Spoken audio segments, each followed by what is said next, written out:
Der kleine Prinz, Kapitel 5.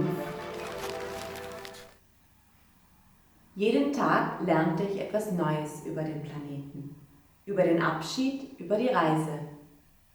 Das kam nach und nach, durch zufällige Überlegungen. Auf diese Weise erfuhr ich am 3. Tag von der Tragödie mit den Affenbrotbäumen.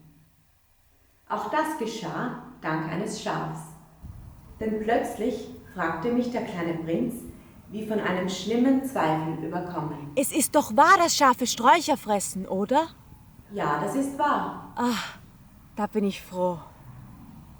Ich verstand nicht, warum es so wichtig war, dass Schafe Sträucher fressen. Aber der kleine Prinz fügte hinzu. Also fressen sie auch Affenbrotbäume. Ich wies den kleinen Prinzen darauf hin, dass Affenbrotbäume keine Sträucher seien, sondern Bäume, so groß wie Kirchen. Und selbst wenn er sich eine ganze Herde Elefanten mitnehmen würde, so würde die Herde nicht an einen einzigen Affenbrotbaum heranreichen.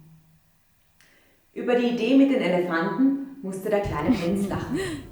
Man müsste sie übereinander stapeln. Aber dann bemerkte er weise. Bevor die Affenbrotbäume wachsen, sind sie doch erst klein. Das stimmt. Aber warum möchtest du, dass deine Schafe die kleinen Affenbrotbäume fressen? Er antwortete. Schon gut, wir werden ja sehen. Als ginge es um eine Selbstverständlichkeit. Und es kostete mich ganz schön viel Intelligenz, um dieses Problem alleine zu verstehen. Es gab auf dem Planeten des kleinen Prinzen, wie auf jedem Planeten, natürlich gute und schlechte Pflanzen. Daher gab es auch gute Samen von guten Pflanzen und schlechte Samen von schlechten Pflanzen. Aber Samen sind unsichtbar. Sie schlafen verborgen in der Erde, bis aus einer Laune heraus ein Korn erwacht. Es reckt sich und schiebt ganz schüchtern noch einen entzückenden, kleinen, ganz harmlosen Halm der Sonne entgegen. Handelt es sich um den Trieb eines Radieschens oder einer Rose, dann kann man ihn so wachsen lassen, wie es ihm gefällt. Aber wenn es sich um Unkraut handelt, dann muss man die Pflanze umgehend herausreißen, sobald man sie entdeckt hat. Nun gab es schreckliche Samenkörner auf dem Planeten des kleinen Prinzen. Es waren die Samen der Affenbrotbäume. Der Boden des Planeten war davon übersät. So einen Affenbrotbaum wird man nicht mehr los, wenn man sich zu spät darum kümmert. Er befällt den ganzen Planeten, er durchbohrt ihn mit seinen Wurzeln, und wenn der Planet zu klein ist und die Affenbrotbäume zu zahlreich werden, dann sprengen sie ihn. Das ist eine Frage der Disziplin.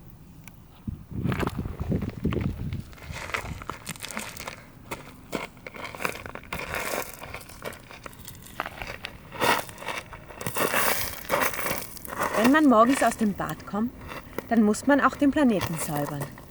Man muss sich dazu zwingen, die Affenbrotbäume regelmäßig herauszureißen, sobald man sie von den Rosen unterscheiden kann, denen sie im jungen Alter sehr ähneln. Es ist eine nervige, aber ziemlich einfache Arbeit.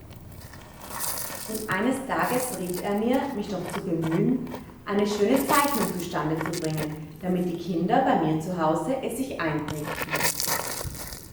Wenn Sie eines Tages reisen, kann Ihnen das helfen. Manchmal passiert nichts Schlimmes, wenn man eine Pflicht erst später erledigt. Aber wenn es sich um Affenbrotbäume handelt, führt es immer zur Katastrophe. Ich kannte mal einen Planeten, auf dem ein Faulpelz wohnte. Er hatte 3 Sträucher einfach nicht beachtet. Nach den Beschreibungen des kleinen Prinzen zeichnete ich diesen Planeten. Ungern klinge ich wie ein Moralapostel, aber wie gefährlich Affenbrotbäume sind, ist so wenig bekannt. Und die Risiken für jemanden, der sich auf einen Asteroiden verirrt, sind so groß, dass ich einmal eine Ausnahme mache.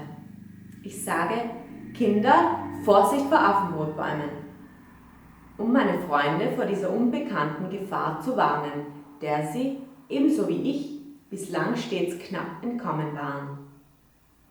Für die Erkenntnis aber hat es sich gelohnt. Ihr fragt euch vielleicht, warum gibt es in diesem Buch nicht noch andere so großartige Bilder wie jenes mit den Affenbrotbäumen? Die Antwort ist einfach. Ich habe es versucht, aber es ist mir missglückt. Bei dem Zeichnen der Affenbrotbäume hatte ich jedoch das Gefühl, es sei wirklich dringend.